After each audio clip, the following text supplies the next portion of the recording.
Good day mga ka-sports natin dyan. Choco Mucho at Capital One finally meron na nga silang rematch. Matatandaan nga natin na nag-una silang naglaban noong pagbubukas ng PVL Reinforce at close fight nga sila sa score na 33-31, 26-24 at 25-23 at pumabor nga ito sa Choco Mucho. Hindi mananalo ang Solar Spikers kontra nga sa Choco Mucho, ngunit hindi naman nakakahiya ang pagkatalo ng kupunan nila Micaela Belen dahil close fight nga sila at ang scores nga nila ay halos dikitan.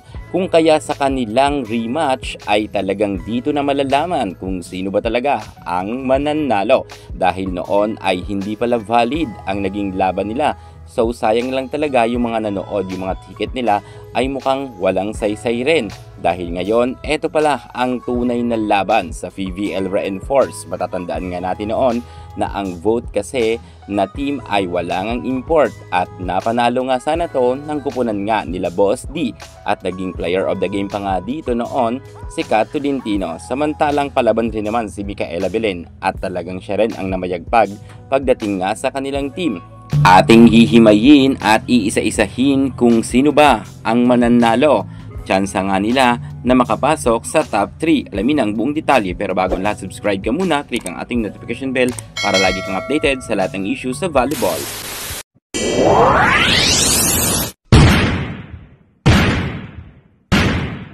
Matatandaan nga natin ng opening nga ng PVL Reinforce ay naipanalo ng kupunan nga nila Kat Tolentino ang laban nila kontra sa malakas rin na team na baguhan na Capital One Solar Spikers.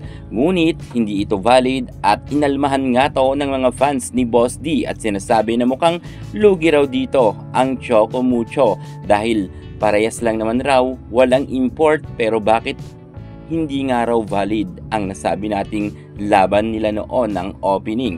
Mukha raw hindi maganda ang naging desisyon ng pamunuan nga ng PVL.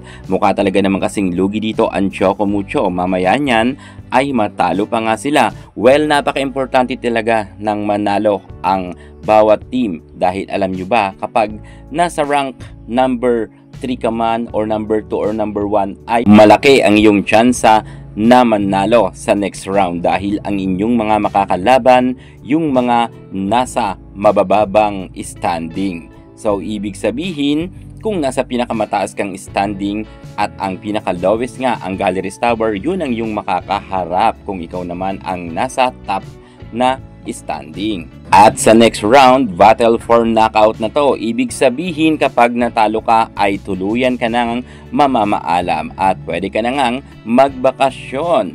At ngayon ngang November 4 ay mag-aagawan nga sa ikatlong pwesto ang Capital One Solar Spikers kontra nga sa Choco Mucho.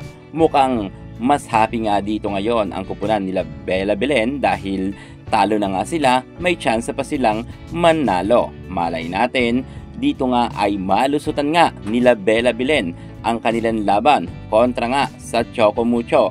Lalo at pagdating nga sa kanilang standing ay same lang nga sila na meron 2 talo at 2 panalo. So talagang dito pa lang sa kanilang laban nga, agawan nga sa number 3 standing ay delikado ang isang team dito na malaglag. Kung manalo ang Choco Mucho, lalagapak sa number 4 standing ang Capital One. Pero kapag pinalad ang kupunan nila Bella Belen, ay ang kupunan naman nila Boss D ang malalaglag sa rank number 4. Medyo mabigat ang kanilang makakalaban rin pagdating nga sa Pool B.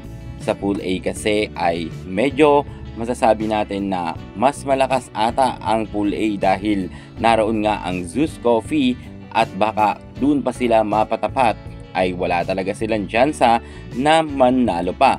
Well, marami naman ang nagsasabi na bilog ang bola. Malay natin dahil marami nga nagsasabi na kahit nasa mababang standing ka, palaring ka na manalo ka sa battle for knockout. Ibig sabihin ikaw ang papasok nga sa top 6 standing at doon ay may tsansa ka na nga para sa next round. Good luck na lang sa ating nag-iisang Boss Dina Wong at Bella Belen sa kanilang agawan sa rank number 3 standing. Ngayon, kung ako inyong tatanungin, sino ba sa dalawang team na itong malalaglag? Lalo't parehas nga silang may 2 win and 2 loss. Para sa akin dito, medyo kung noon nga ay Choco Mucho ang nanalo, baka kasi ngayon may tsansa talaga or malaki ang tsansa na manalo nga ng Capital One dahil malakas rin ang kanilang import. Sana nga ay gumana rin itong si Marley Smith at malay natin maipanalo nila or malusutan nila ang Solar Spikers. Base kasi sa ating pagbabasihan sa naging laban nila, noon ngang walang import ay halos close fight nga sila sa scores. Pero ngayon ay mas lamang nga ang import ng Solar Spikers. Kahit delikado dito ang Choco Mucho, kinakailangan talaga ng matinding panalangin ng mga fans ng Titans para nga makalusot ang Choco Mucho at matalo nila or mapatumba nila ang nasabi nating Solar Spikers para nga pasok sa rank number 3 ang Titans. Good luck na lang sa laban ng Choco Mucho at ng Capital One.